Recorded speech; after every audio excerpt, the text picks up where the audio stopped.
Alright, we should be live. Back, we're working on Omo, Queen of Vesuva. Here she is. And we finished with Urza's Saga last time, so we are on Visions alphabetically. So, I've seen all of the previews now from the Pro Tour in Amsterdam, the Modern Horizons 3 themed one, and Duskmorn is a thing. Also, apparently we're getting another set this week, or this year, but yeah. So, that one already kind of threw me that we were getting yet another set, and because it's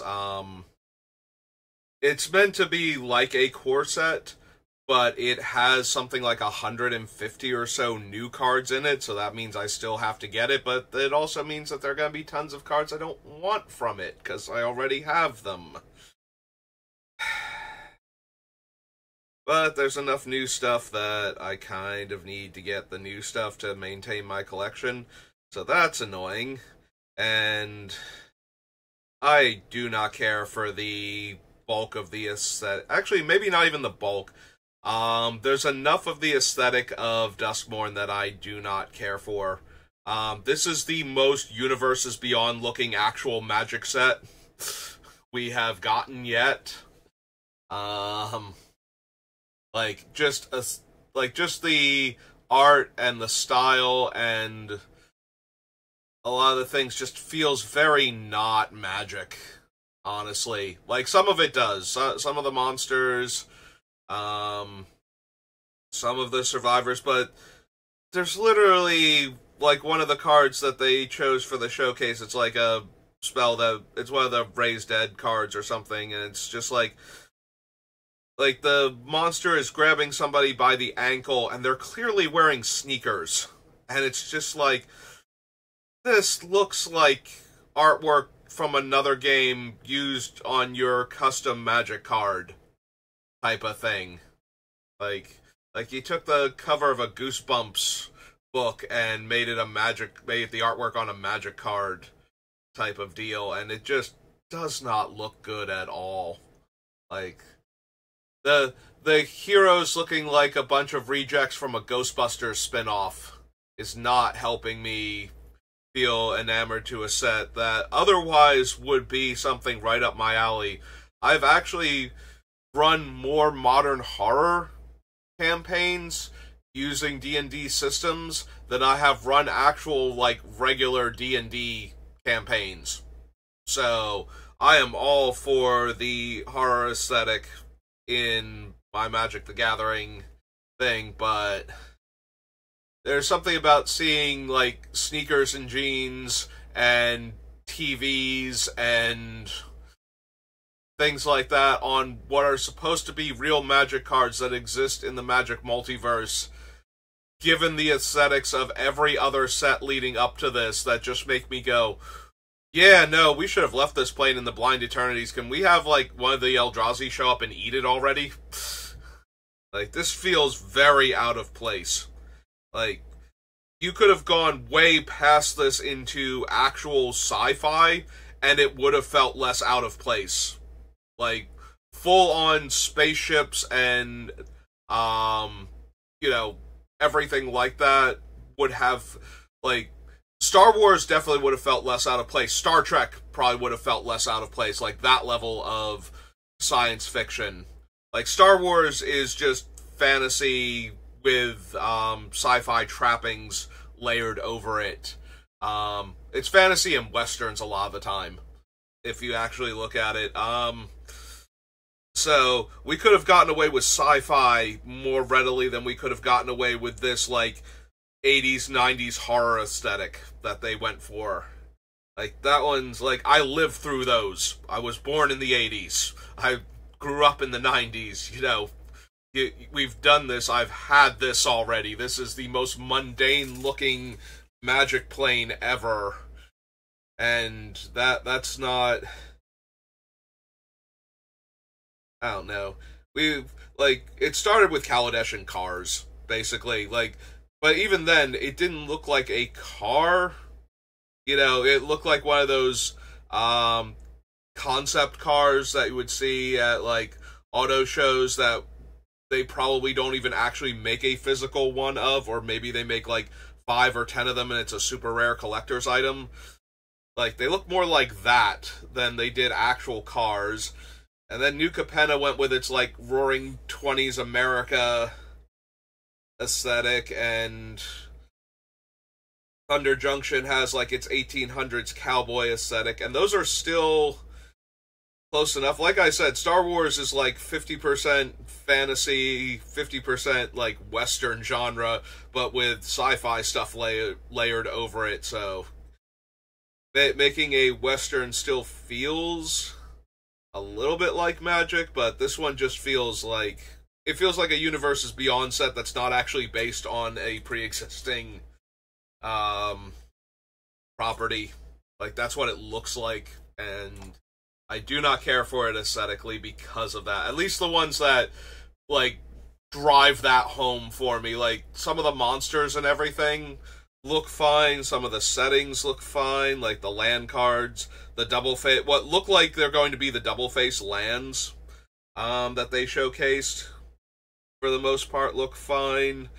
You know, anything like that, but you see, like, staticky screens and monsters trying to, like, Ringu their way through them, and chainsaws and people wearing, you know, like, t-shirts and jeans and sneakers. It's just like, no, this is this is a step too far. We have crossed the line into whatever the aesthetic for Magic equivalent is of the Uncanny Valley, and we needed to either keep going until we got to the other peak, or we needed to not drop this far down, one or the other. Like, okay, that's enough ranting about that. I'm looking forward to Bloomborough, though, because I love the animals in a world without humans that have, like, they're still tiny little animals, but they have, like, little forest communities and the equivalent thereof. Very, very secretive Nim. I never read Redwall, but I do not dislike the aesthetics of it, so, which is the biggest comparison to it. So I'm looking forward to Bloomborough, but Duskmourn just does not look right. Like, it's still Magic in that you can put anything physically on the card and give it, like, the right casting cost and stat block and everything, and it doesn't stop it from a purely mechanical standpoint. Like, this is one of those ones where they have two, like, so they have their psychogenic profiles, the Timmy, Johnny, Spike type thing, but they also, because of one of their creatives trying to interject another one, which didn't actually fit the psychographic type, but is a thing that is also used for describing Magic players. So they created the concept of Vorthos, which is the person that cares very much about the lore, the artwork, the story of Magic, those type of things, the very creative side.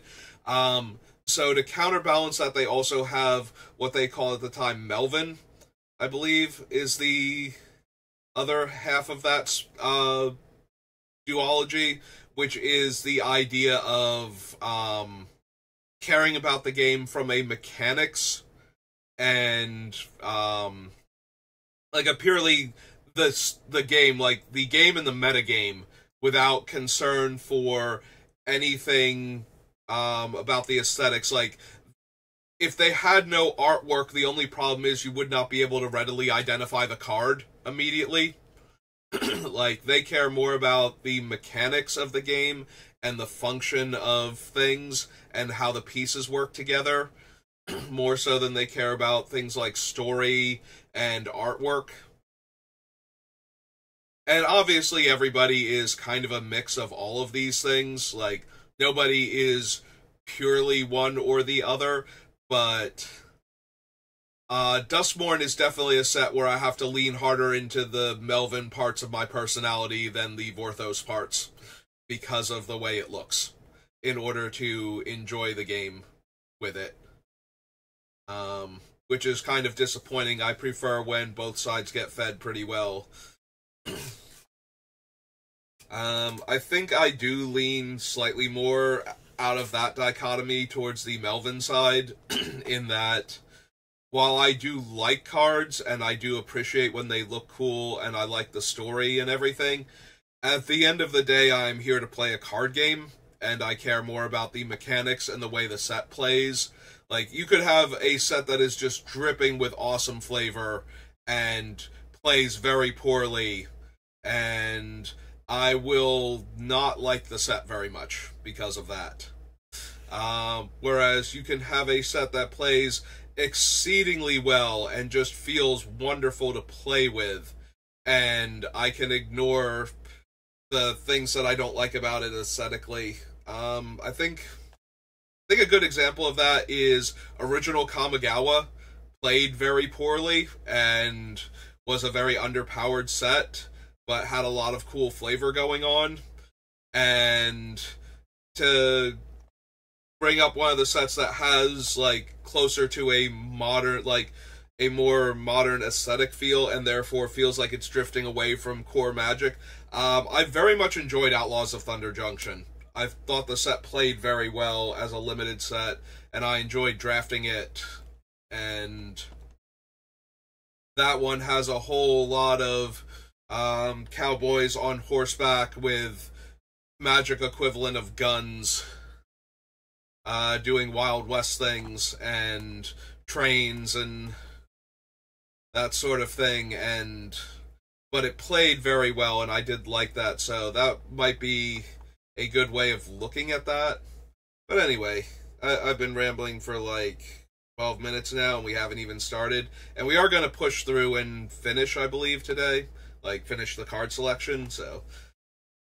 Alright, looking for stuff for Omo. So, we have Anvil of Bogarden, which I'm not running. Betrayal. So all of the Chimeras are terrible innately. Like, 4 mana for a 2/2 with a keyword is just not good, and being able to sacrifice it to give another creature to essentially staple this creature to that creature is also not where I want to be at. The funny thing is they are +2/+2 counters that the Chimeras put on, so they don't get obliterated by any number of -1/-1 counters. They just get counterbalanced by each other. No, don't need City of Solitude, Cloud Elemental, Creeping Mold, Exertion, don't need the Kaleidoscope. No, Dream Tides, Elephant Grass. The Dream Tides is the anti-green one, right? Yeah. We could never run that one. Elephant Grass is just super medium. Elven Cachet, Emerald Charm, Feral Instinct, Flooded Shoreline, Shadow.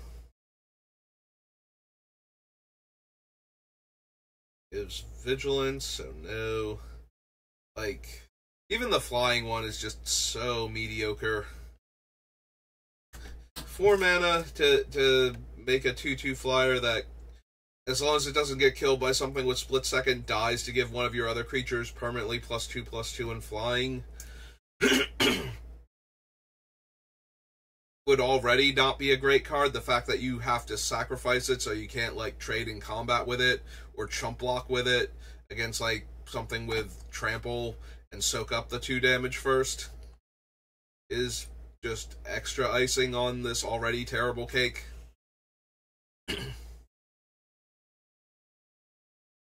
So Knight of the Mist is one of the fun ones if you're going to put the counters on your opponent's creature. So, because of the way Knight of the Mist is worded, if your opponent has a Knight, it's actually blue and 2 for a 2/2 creature with flanking that kills your opponent's knight when it comes into play.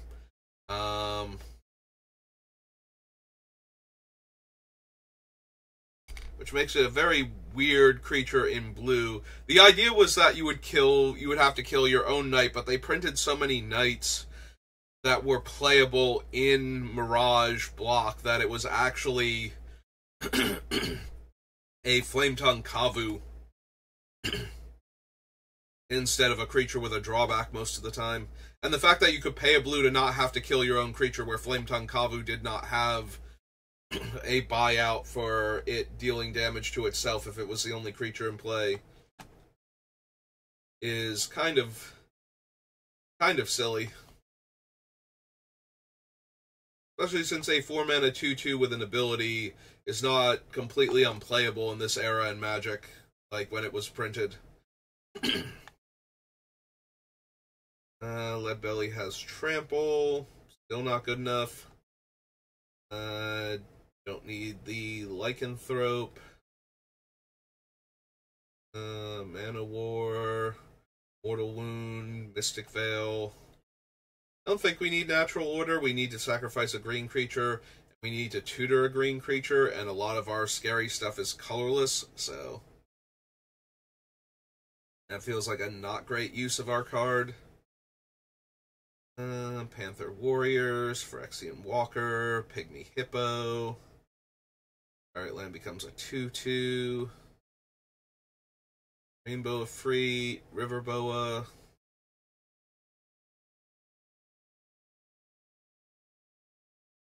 Shimmering Efreet. No.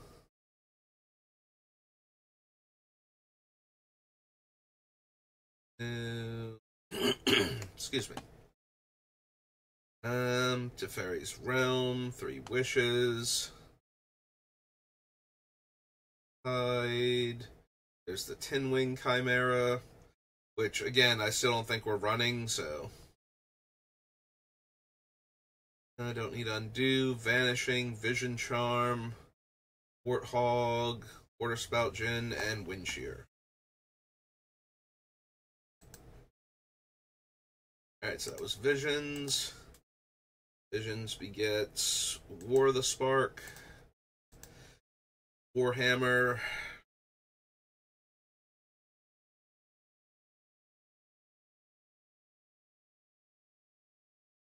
don't sass me with that. Come on, Gatherer, don't be like that. It's not cool. Put a land from my hand on the battlefield top. No, don't need Arlen or her wolf. Some water. Stalker, no. Bolus. Haven Eternal. Awakening of Vixugazi, I don't think.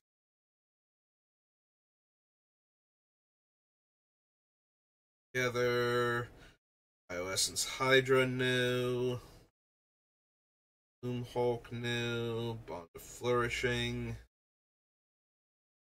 Reveal a permanent card from among them, put it into your hand, put the rest on the bottom of your library in any order, gain 3 life.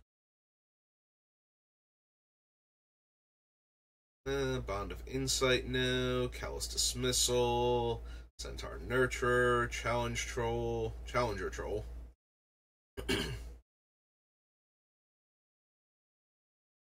Not really. Draw 2 cards, Amass Zombies X. Need Contentious Plan, Courage and Crisis, Crush Descent, no. Emergent Zone, no. Visionary. Zombie tokens I control have flying. We've had a bunch of things that would just give my creatures flying because they happen to be zombies, so not surprised I don't need this one. Although this one would also put 2 counters on one of my creatures for coming in, so that's a little bit more of a bonus, I guess. Don't need Fibblethip. Finale of Devastation.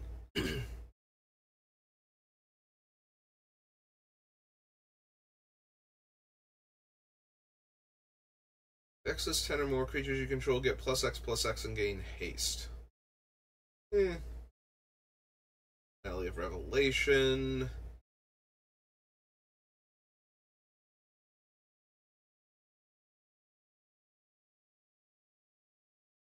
I'm thinking about, because we can definitely generate the mana to get these up to 10 in the Eldrazi version, so it becomes, do I want either of them? The problem is that we're not tutoring for a trampling creature with Finale of Devastation, so putting, Ulamog into play as a 20/20 instead of a 10/10 isn't really as important as giving him haste so that his Annihilator can trigger most of the time. Most of the time. Every once in a while it will be that fatal because they don't have a blocker, but the fact that he'll still be able to be chump blocked by like an 0/1 as his 20/20 self isn't really helping anything. Like, yeah, we can tutor Emrakul if we can get X up to 13 and just have her be a 26/26 flying trample haste. Even then, that's still not winning the game a lot of the time. Like, that might kill an opponent, depending on where we are in the game. It also might just do a lot of damage to one opponent, and then we shrug and move on. Like, okay, so you're down to 14 now. Okay, cool. We did it. Now we have to play the rest of this game, and I'm pretty sure somebody's going to kill my Emrakul before I get to untap with it and do that again. Also, if she dealt 26 damage, she is 1 point of damage short next turn of killing the opponent anyway. And yeah, I don't think we need Finale of Revelation. We have 2 different Kozileks for casting a giant spell that draws me a ton of cards, so... So who knows, if I have enough Locusts in play, untapping that and 4 other lands might let me cast an Eldrazi Titan that I drew off of Finale of Revelation. Yeah, I don't think so, ultimately. We'll pass on Firemind Vessel. I think I would rather have Thran Dynamo and Hedron Archive for the Eldrazi ramping version of the deck. Ooh, and I would rather have cheaper things for the more creature-centric build. The Creature-Type Matters build. Don't need Gateway Plaza. Got Eternal Kefnet, no. Got Eternal Ronus. Double the power of each other creature you control until end of turn. Those creatures gain Vigilance. Yeah, see, this is another one where it's doubling their power, but most of my stuff doesn't trample, so the fact that it's Titanic just means it's an Abyss now instead of a this is going to kill you all on its own type card. God Pharaoh's statue is just the tiniest bit tempting for the Eldrazi build because we're ramping so hard. We might be able to cast this early enough that it actually interferes with people's spells, but most of the time we're not going to. I don't think. Like, we kind of just rush past it once we get near 6 mana. If we ramp that hard, so... Like, it wouldn't be unplayable in the deck, I just don't think it's necessary. Don't need Jace. Ruse. Projection. Triumph. Definitely don't want Karn, because people stealing our Karn would be devastating for the Eldrazi build. All of our artifact mana. Unless we want to run it in the Creature Type Matters build, because I think we're running a lot less artifact mana there. So Karn getting stolen or borrowed wouldn't be as devastating. Oops. There we go.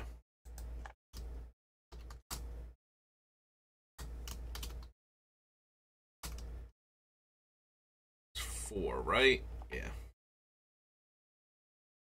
4 Planeswalker, starts on 5.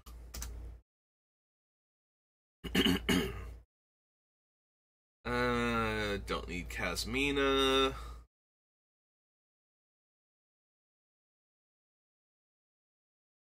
So Cure is only 3 and can untap things like Urza's Tower and the Locust Cloud Post. Am I at all interested in Cure? I actually might be because of that. Like 3 mana for a 1/1 creature that can tap to untap one of my lands is a lot less impressive than a 3 mana Planeswalker that can -1 to do that immediately. Also, she works with the Eldrazi because she'll let me draw a card each time I cast one of them as an extra bonus. Actually, each time one of them comes into play, so I would get the extra card off of Great Distortion at that point. Even more reason. Starts on 7. Starts on 7. Dambreaker, no. Stinger, Wrangler, Lazotep Plating. Always something I consider when I'm building Blue decks and Commander, I think. Unless I really don't have permanents that I super care about. Like being able to protect them from target removal, stopping people from disenchanting my cool artifact or enchantment. Usually worth considering. Don't need Mana Geode, Merfolk Skydiver. District, no. Mowu, no. Don't need Narset. And she's not on theme. Like, Narset is another one of those we can run it because it messes with people, but we don't need her, and she's not on theme. Nisa lets my Forest tap for an additional green, which means that my Urza's Tower that is now all of the Urza types so that it will tap for 3 would also tap for 3 and a green.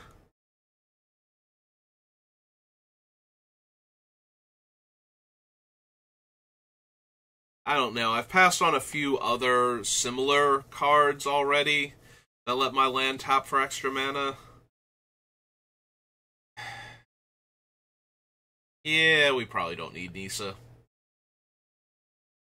That is true. I did pass on a handful of other similarly worded cards.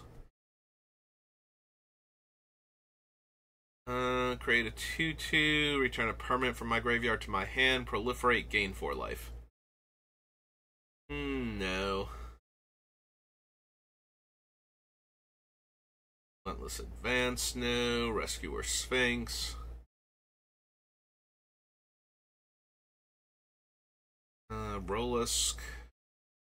No. Don't need the Submarine.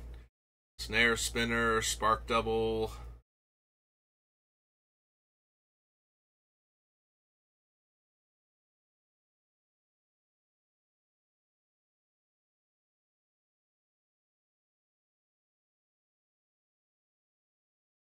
Spells and abilities your opponents control can't cause you to discard cards or sacrifice permanents. Choose a non-land card name, then reveal the top 4 cards of your library. Put all cards with the chosen name from among them into your hand and the rest into your graveyard. -3, return target card from your graveyard to your hand.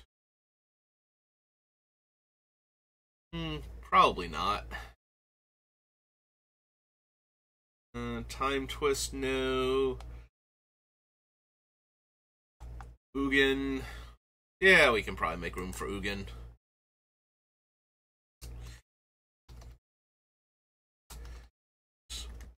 The Ineffable. 6 for Planeswalker. Starts on 4. To blow up any permanent type, or any permanent that's 1 or more colors. So, most permanent types. Alright, so that was War of the Spark. That brings us to Warhammer. I forget if we had to go to Scryfall for Warhammer, or if it works properly on Gatherer.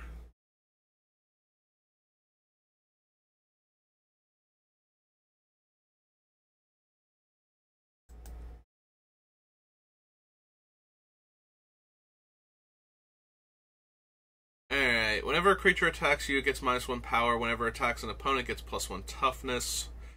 Put an infection counter on target creature defending player controls. Whenever a creature with an infection counter on it dies, you create a token that's a copy of that creature, except it's this subtype in addition to its other types.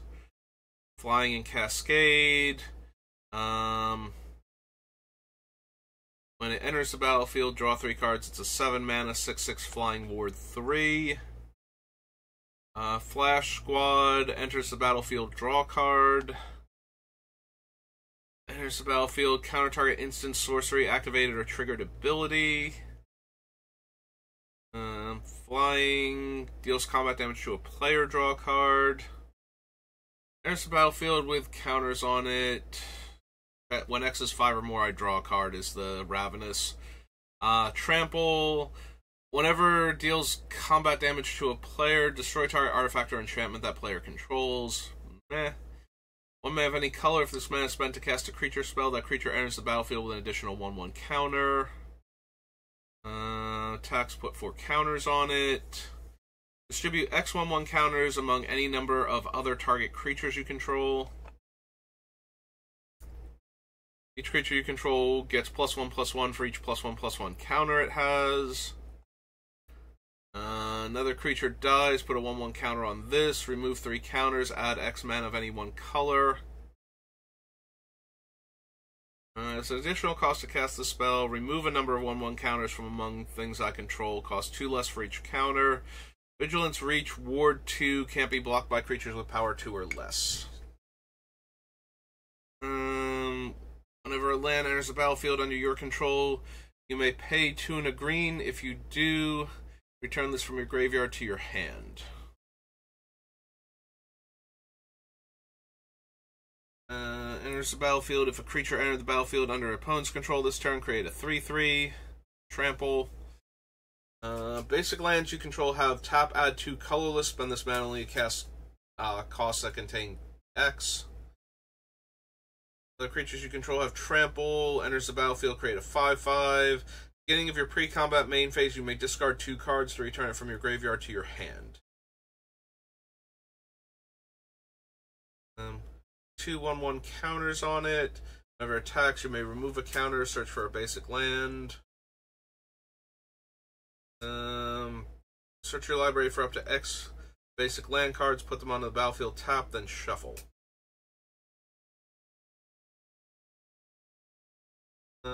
Dies, create a number of 1/1s equal to its power.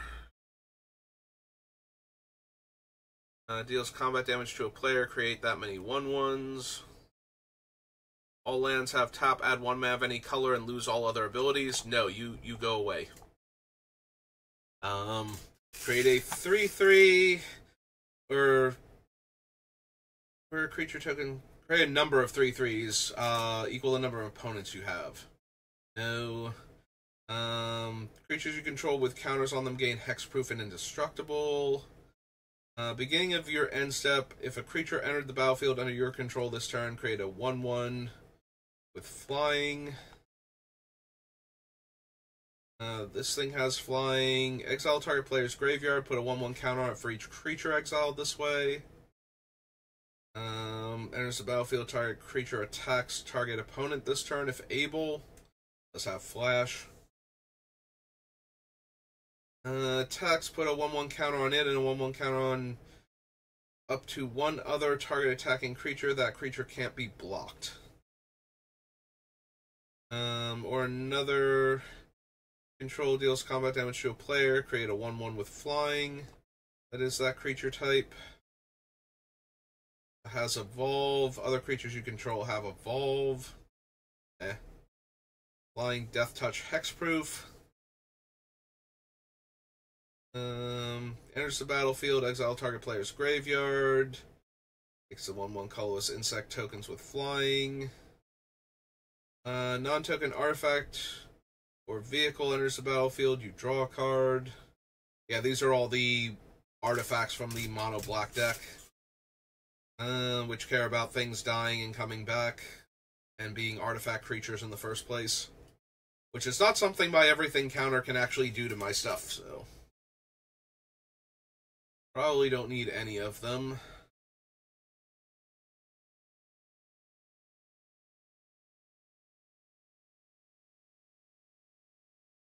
Maybe some minor temptation for the Eldrazi build for something that eats a huge amount of colorless mana to do something useful, but still probably not. It's still just a 4-mana 4/3 that I have to have die and stay in my graveyard and then unearth it in order to pull off this trick.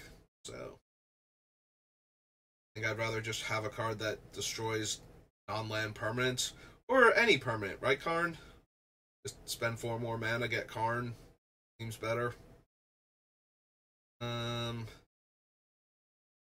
Artifact.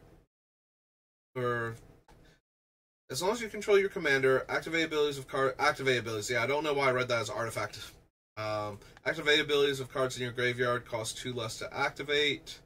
I don't think I have anything that cares from the graveyard, so artifact creatures hexproof. Becomes crude. Each artifact creature in my graveyard has unearth. Don't need the golden throne for anything. Goliath truck, no.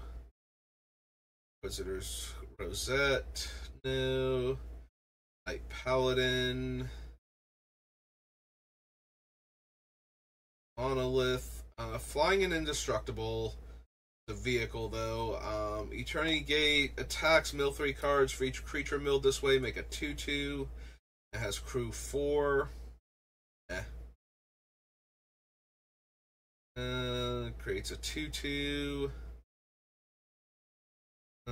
Protection from mana value 3 or less. Attacks, it deals 5 damage to each opponent. Crew 4.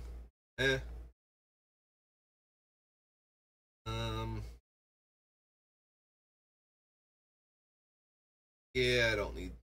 I mean, exiling one of the Eldrazi Titans and having this thing attack as a giant Doomsday creature is fine, because it actually does have trample, but I think I'd rather just be able to shuffle the Titans back in when one of the oldest ones goes, rather than feed them to this thing.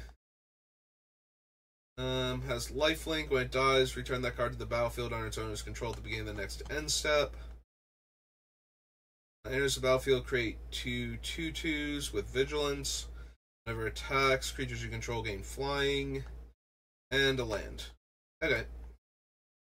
So, Warhammer. After Warhammer, we get Weatherlight.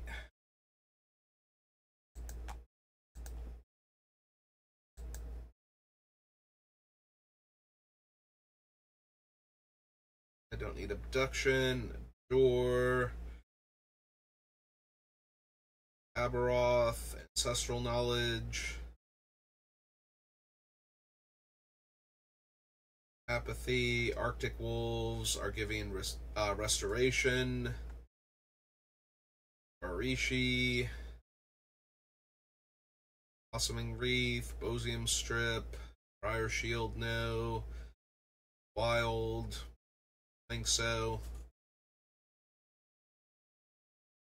Dense Foliage, Dingus Staff, Disrupt, Downdraft, Failure, no, Fallow Worm,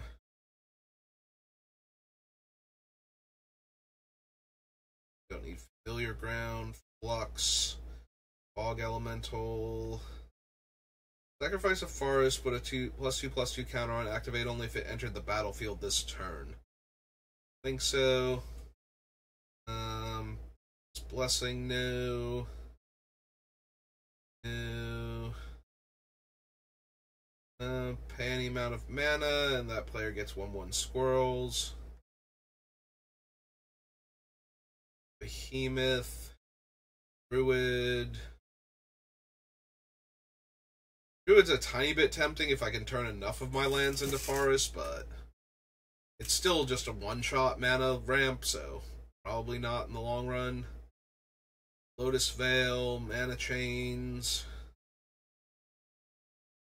Web, Manta Ray, Merfolk Traders. Mindstone's a bit too small. Too small for the Eldrazi variant, and too colorless for the Creature Type Matters build.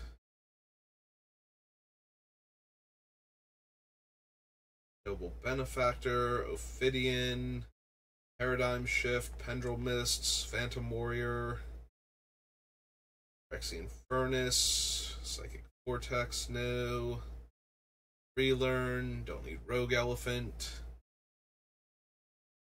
Don't really need Scorching Ruins. Bear, no.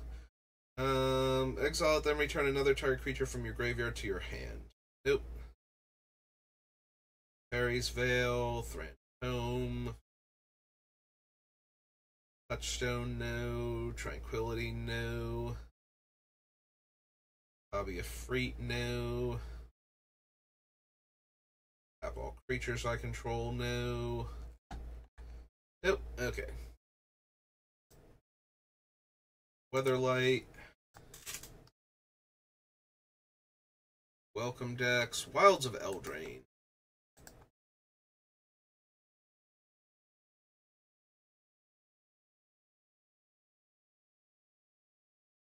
I don't need the Champion. Don't need the Soul Cauldron either. They have it, or casters have flash if you pay 2 more. Oh, right, this is the one that turns everything into a 1/1. Cast it with flash. Hollow Scavenger, no. Stalkworm, Vanguard, Gatekeeper, Bloodline, Bitter Chill, Blossoming Tortoise,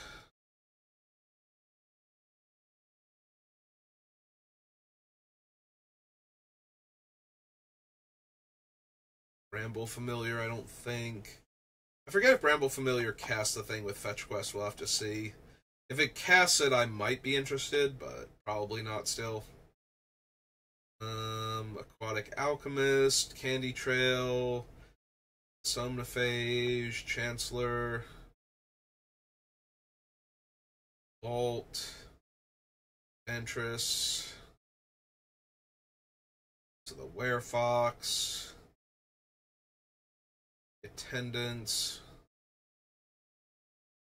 Witch No, Disdainful Stroke, can't run the Dread Knight.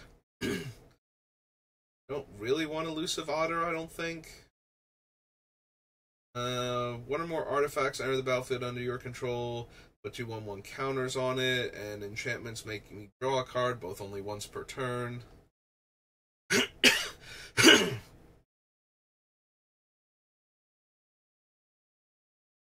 Apple. Don't need the Journey. Return all creatures to their owner's hand. For each opponent who controlled a creature returned this way, you create 2 1/1 blue fairy creature tokens with flying. This creature can only block creatures with flying. Farsight Ritual, no. Barrel Encounter.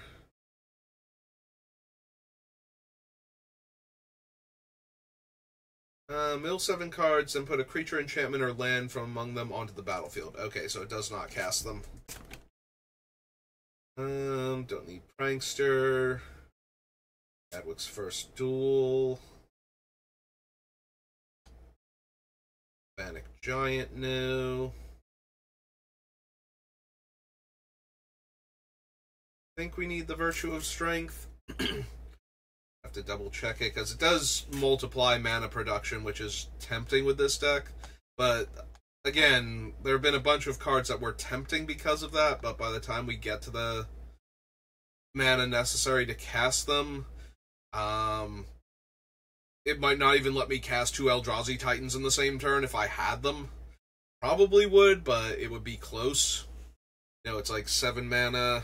I guess that's 21. Yeah, we would be able to cast them. Never mind. We would be able to cast 2 of them. I have to have 2 of them. So, kind of really desperately need one of the original... Actually, any of the 3 Kozileks would probably get me there. Drawing me extra cards. Don't need the Glutton. Scavenger. This one triples mana is the thing. The ones that double mana wouldn't necessarily give me enough because it would only be 14 or 12 or something depending on what the source was.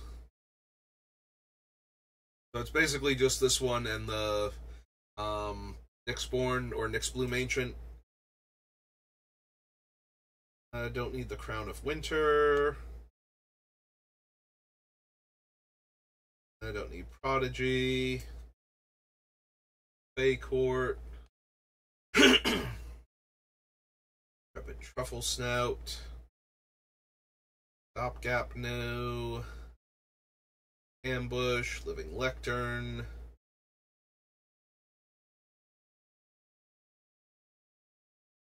Mocking Sprite.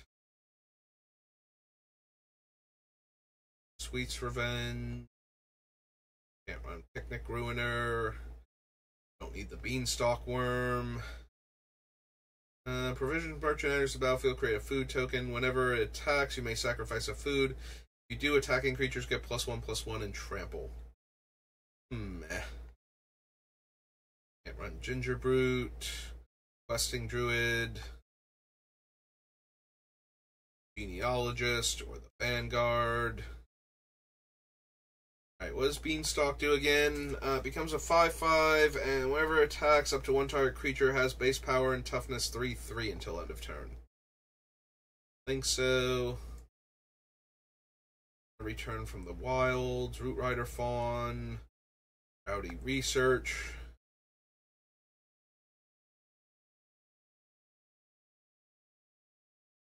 I do not remember that card. Is this one of the ones from... Is this like one of the bonus cards? It's set... No, 3/12. Yeah, it is. Okay. I was like, I don't remember this card even existing.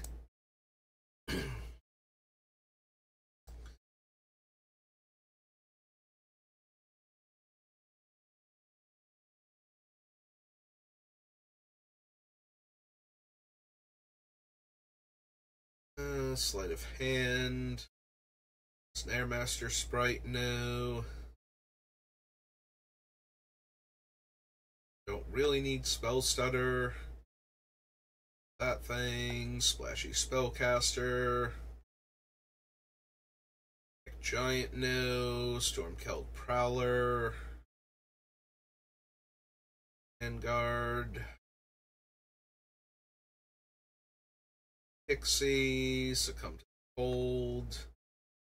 Can't cast Twining Twins. Whenever another artifact you control is put into a graveyard from the battlefield, put a 1/1 counter on Ginger and scry 1. And you can gain life equal to her power by sacrificing her.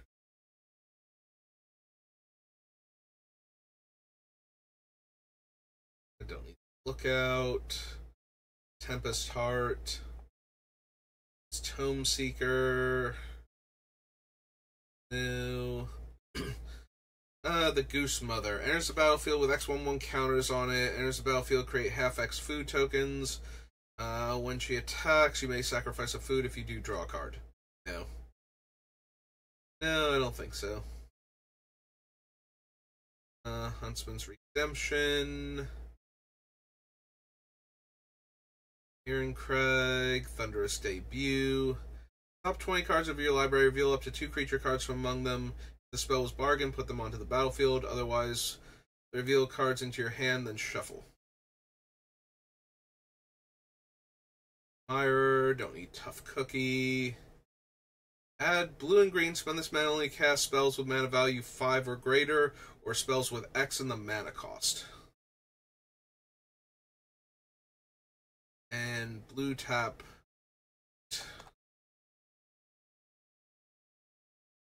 Yeah, I don't think so. Alright, copy target activator triggered ability you control. You may choose new targets. If a permanent entering the battlefield will cause a triggered ability of a permanent you control to trigger, that ability triggers an additional time. Most of my things aren't ETBs, they're cast triggers, so that's not helping. Virtue of Strength is... Oh, it has to be a basic land. Yeah, never mind. That doesn't work. I genuinely forgot that, because the only time I've seen this thing working is in the Aftermath analysis deck. And I forgot they actually need to be basics for that thing to do a thing. Oh well, never mind. Whenever a token enters the battlefield on your control, put a 1/1 counter on it. Whenever it attacks, another target attacking creature gets +X/+X, where X is its power. And Woodland Acolyte. Alright, so nothing really in Wilds of Eldraine. So after Wilds... Oh right, we have to do the commander set for it real quick. Alright, 1 second as we do the Wilds of Eldraine commander. Make sure there's not something we need, because there's the fairy deck and there's the Enchantments Matter deck. I really don't want to be the Monarch, so no to both of those. Flying Ward, whenever you cast a fairy or wizard permanent spell, copy it. No. You may have Malleable Imposter enter the battlefield as a copy of a creature an opponent controls, except it's a fairy shapeshifter and has flying. Flash enters the battlefield. During the declare attacker step, you may reselect which player or permanent target attacking creature is attacking, and it taps to add blue. Create 2/1/1 black fairy rogue creature tokens with flying. Whenever a creature you control with flying attacks, you may have it become a red dragon with base power and toughness 4/4. Giant creature gets +5/+5, and when it attacks, create a monster roll token attached up to one attacking creature. Put into a graveyard from the battlefield, return it to owner's hand. There's a battlefield with X/1/1 counters on it. There's a battlefield, top X cards of your deck, any number of aura cards. No. There's a battlefield, discard 1 or more land cards. When you do, return up to that many target non-land permanent cards from your graveyard to your hand. That one cares how many enchantments are on it, and then we're into the reprints. Okay. Wilds of Eldraine Commander. Now we can go to World Wake.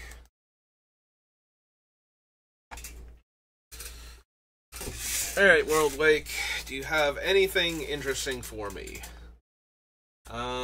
There's our Arbor Elf, which we do want. I don't think we actually need Amulet of Vigor, though.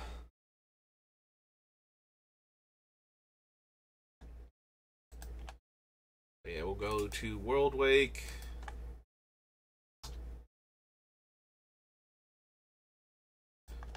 Arbor Elf. Green Elf Druid, or just Elf? Elf Druid. It's very rare for them to just not have a job class anymore.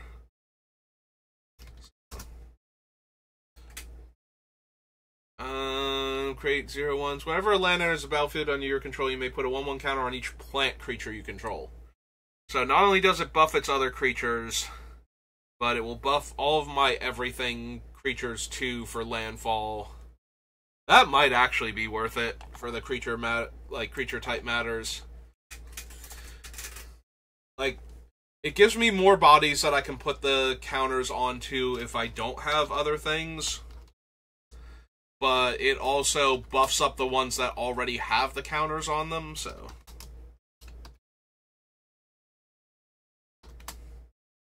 I think that's good enough to consider. 5 green for an elemental. 5/5. Also, once it gets the everything counter, it buffs itself. Don't need Death Touch and Lifelink that badly. Shroud and Landfall. No. They're all ally colors. Enclave Elite. Everflowing Chalice. We might be down for the Everflowing Chalice just because it's malleable in what it's able to produce. There we go. 0, artifact. It goes well in the Eldrazi build, not so much in the creature type matters. Colorless Eldrazi spells you cast cost 2 less. 7 tap, search your library for a colorless creature card, reveal it, put it in your hand, then shuffle.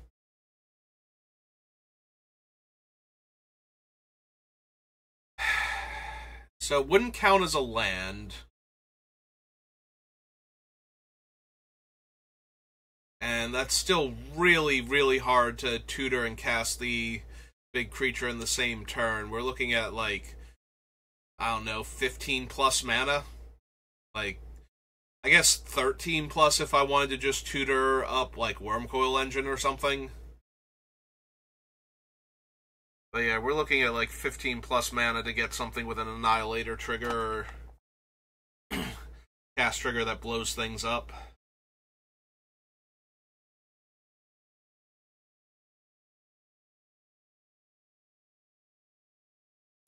Yeah, I don't think so. I guess... Yeah, no, we're still looking at 15 mana. I was thinking it's like, okay, Cityscape Leveler is 8, but we do get a discount on the other Eldrazi, but yeah, they're like 10 and 11 mana, so it's still 8 plus mana, so it's still 15 to tutor and cast in the same turn, so, yeah. Not really working out for me. Requires allies to enter the battlefield, which my creatures will not be.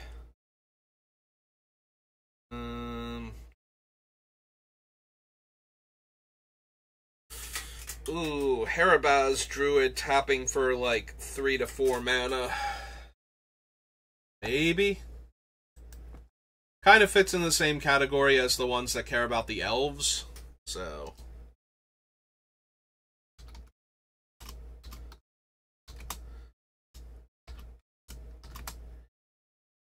Human, Druid, Ally, 0, 1.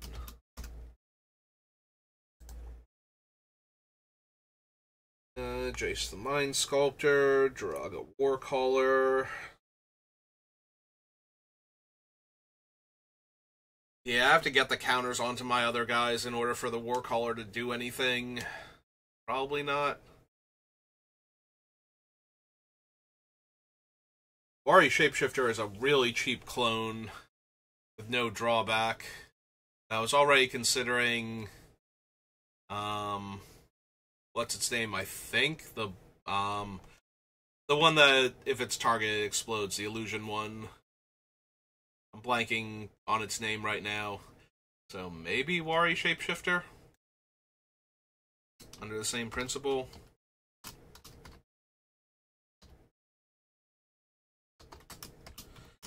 The blue Shapeshifter ally. It's a base 0/0.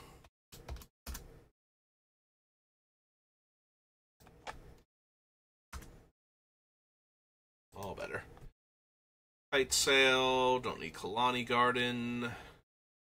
Lodestone Golem.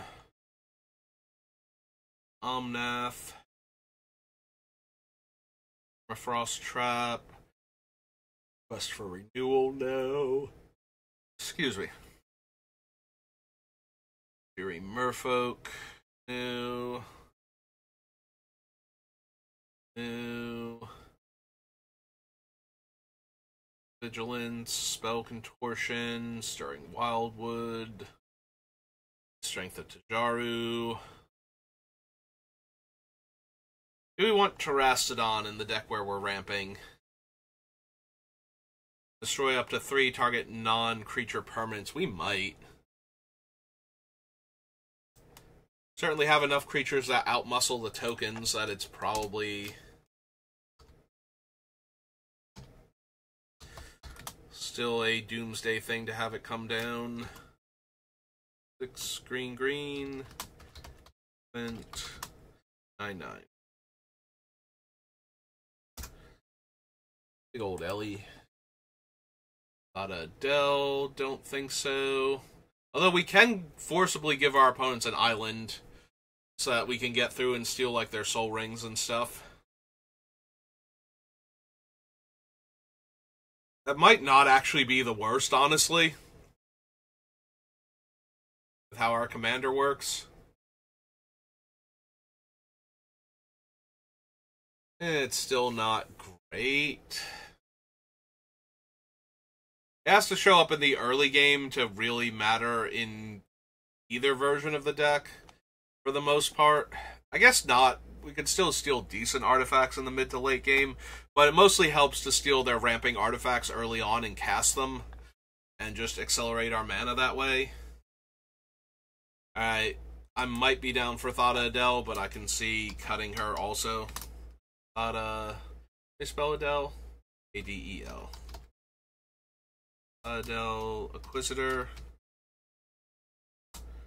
is 1 blue merfolk rogue. Spell merfolk right. 2/2. Yeah, being able to force the opponents to have islands so that way my Thadadel can get through. Target land you control becomes an XX elemental based on the number of allies I have. No. Voyager Drake, Walking Atlas, and Wolfbriar. Nope. So that's World Wake. Alright, we just have 2 Zendikar sets left, right? Zendikar and Zendikar Rising.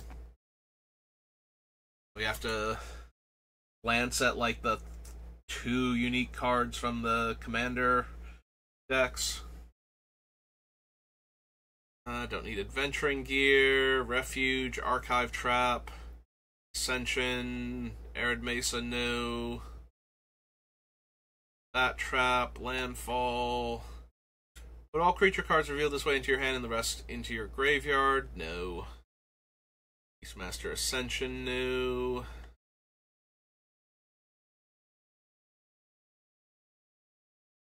Yeah, Blade of the Blood Chief isn't actually doing that much. Kosi's Trickster, Eldrazi Monument. No. Run any of those lands. Eternity Vessel, there's our expedition map.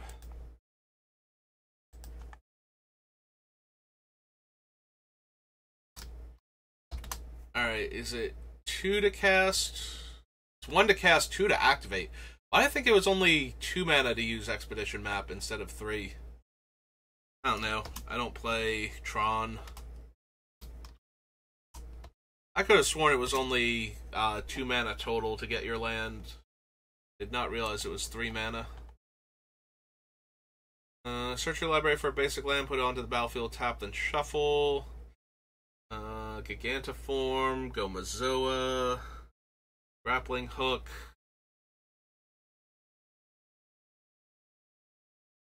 No.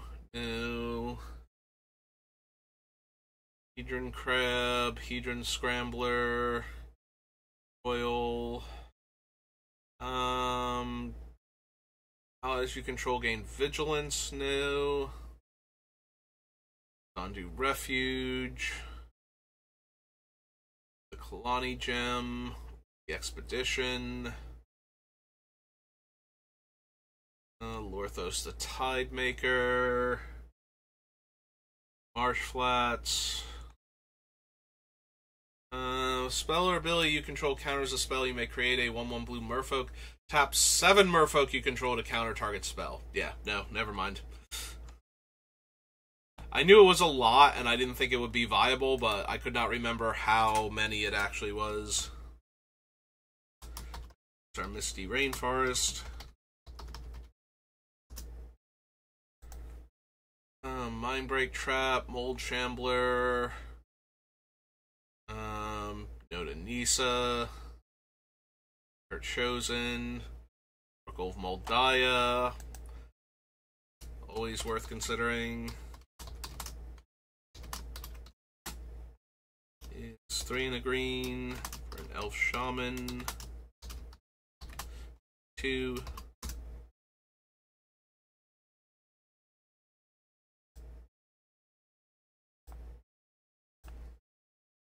Orn Reef the Vastwood. No. Recluse or the Survivor. Urge, no. For Gemblades, Rampaging Baloths. Rite of Replication.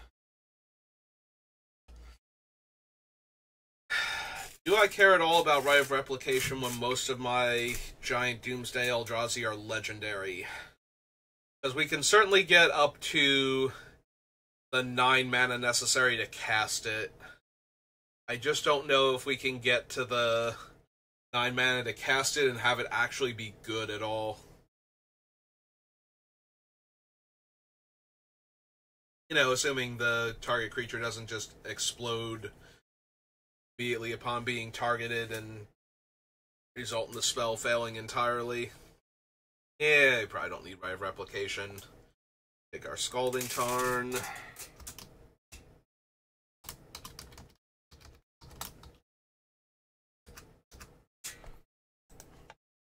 Scoop Mob. Seagate Lore Master. And I think we have enough similar effects that are letting me draw cards for my creatures having the same creature type, so I think yet another variant on that isn't really worth it. Don't need War Isle or Lost Truths. Spreading Seas. Spreading Seas is a tiny bit tempting because I do have 2 different creatures that give all of my guys Island Walk. So having a land be an island might still be relevant in case Omo wanders off, and it does cantrip. So maybe.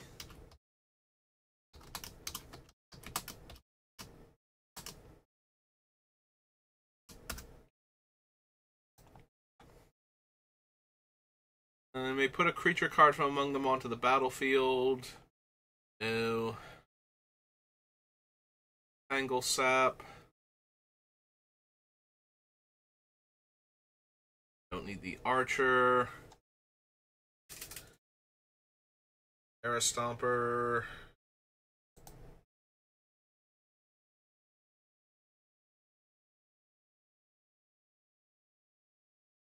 Don't need Turn Timber Basilisk.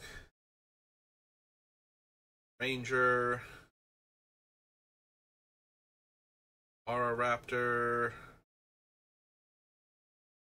Verdant Catacombs.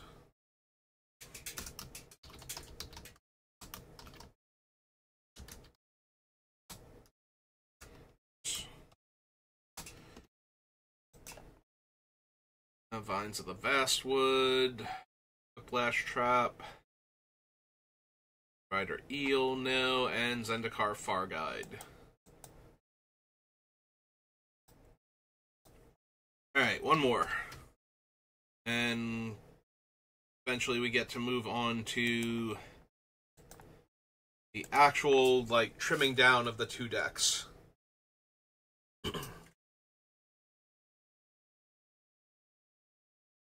Alright, top 5 cards of your library. Reveal a creature card from among them, put it in your hand, rest on the bottom of your library in random order. If you don't put a card in your hand this way, draw a card.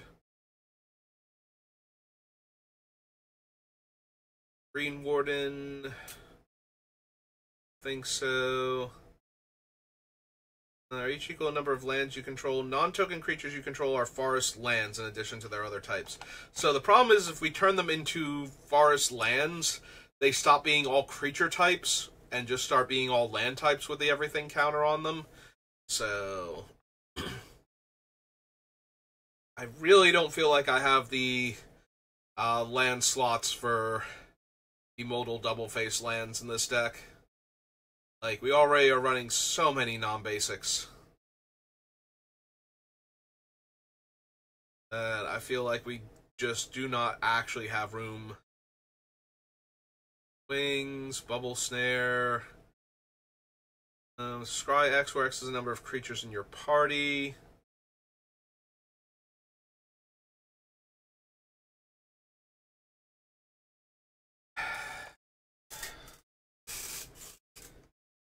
I mean, Cherex at the end of the day is just a big dumb creature. Like, spending 4 mana to give it, like, plus 12, minus 12 is not really much of a thing compared to all the other stuff we can be doing with giant creatures, so.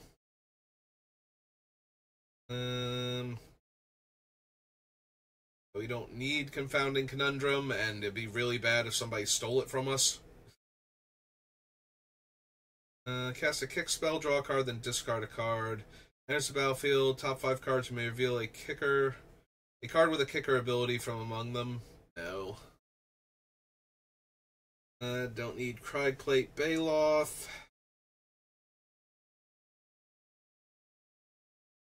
Geyser Mage. Survivor.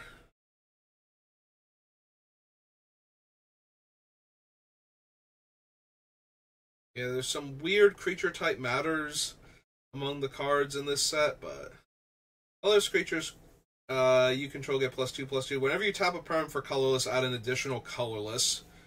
That's probably worth it. And whenever you cast a colorless spell, you gain 2 life. Alright.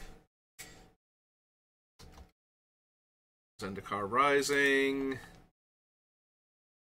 Forsaken Monument.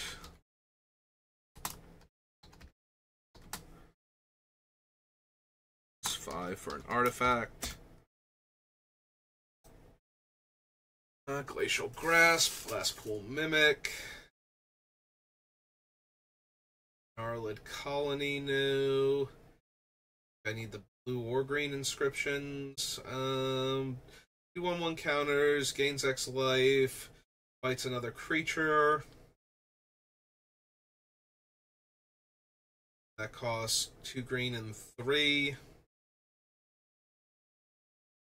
Choose any number instead. Return up to 2 target creatures to their owner's hand. This one is 3 blue and 5, so 8 mana. Scry 2, draw 2, and make an XX elemental, or illusion rather, where X is the number of cards in hand. Royal, Iridescent Hornbeetle, Base Mirror Mage.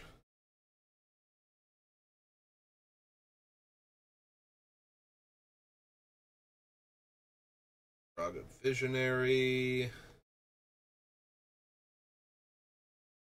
Land enters the battlefield under your control, gets +2/+2. Turn 2 lands. New. Copy target activated or triggered ability you control. You may choose new targets for the copy. Copy target instant or sorcery. Copy target permanent spell.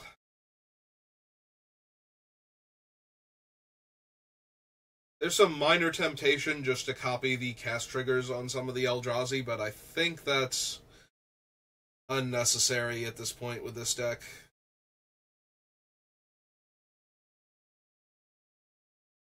I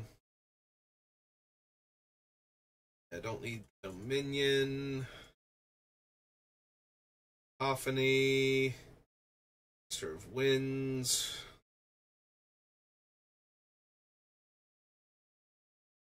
Falconeer, Merfolk Windrobber.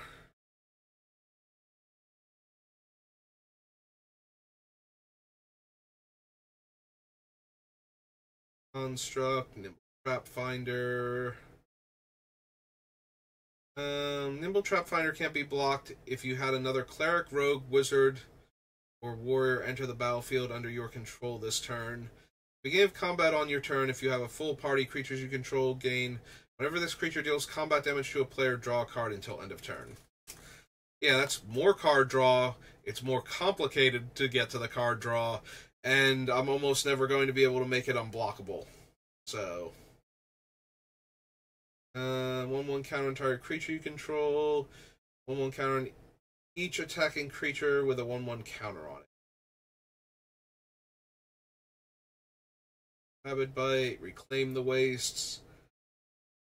Whenever you cast an instant, sorcery, or wizard spell, put a charge counter on it. Remove all charge counters, deals that much damage. No. Warrior gets +2/+1 instead. Mills 2 cards. Sacrifice a creature, draw a card. As long as you control a cleric, Relic Vial has whenever a creature you control dies, each opponent loses 1 life and you gain 1 life. Don't think so. Cast a kick spell, make a Drake. Ruin Crab. Scale the Heights, no.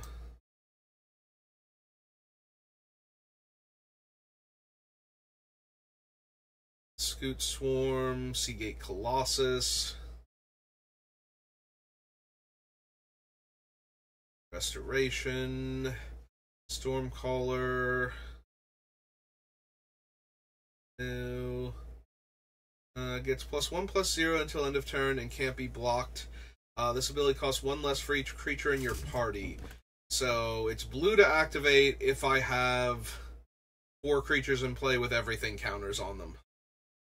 Or 3 creatures with everything counters and this guy because he would be the rogue at that point. Yeah, it still doesn't seem great. Yeah, none of the payoffs for having a full party are actually, like, good, is the issue. Skyclave Plunder. The top X cards, where X is 3 plus the number of creatures in your party. Put 3 of those cards into your hand and the rest on the bottom of your library in a random order.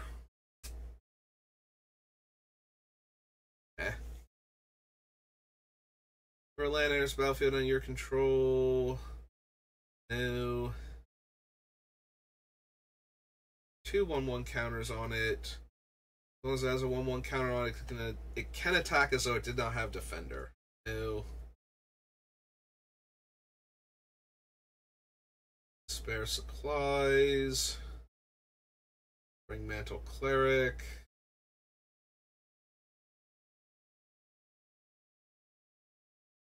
Even if it came in as a 7/8, that's kind of a shrug. Like, cool, it's a 7/8. Solidarity. Swarm Shambler.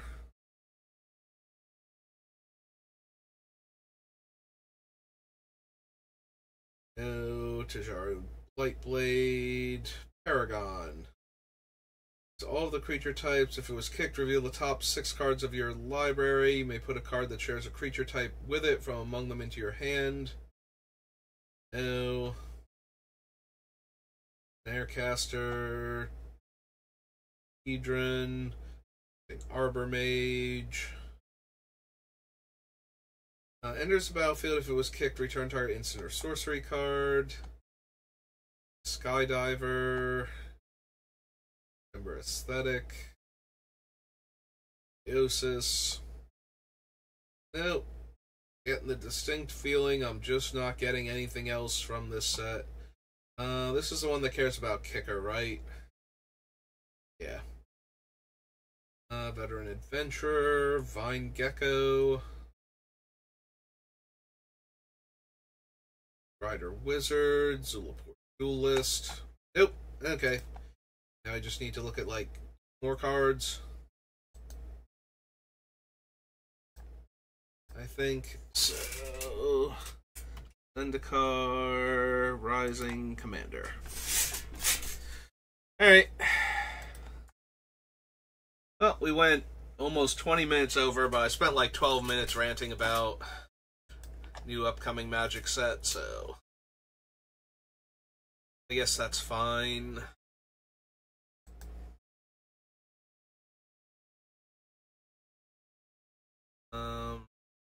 Is it literally just Enigma Thief? There's not a green card or a colorless card. Alright.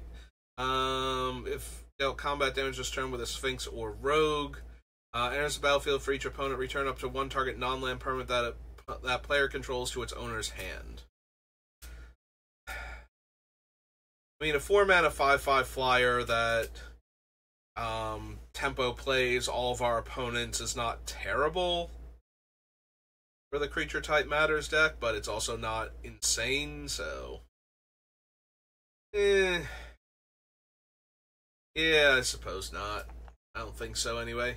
Alright, so that will do it for the card selection process. Now we have to do the card deselection process, where we winnow it down to about 60 spells and 40 lands for... We're going to be 2 different deck builds, I think, because we just don't have enough Creature Type Matters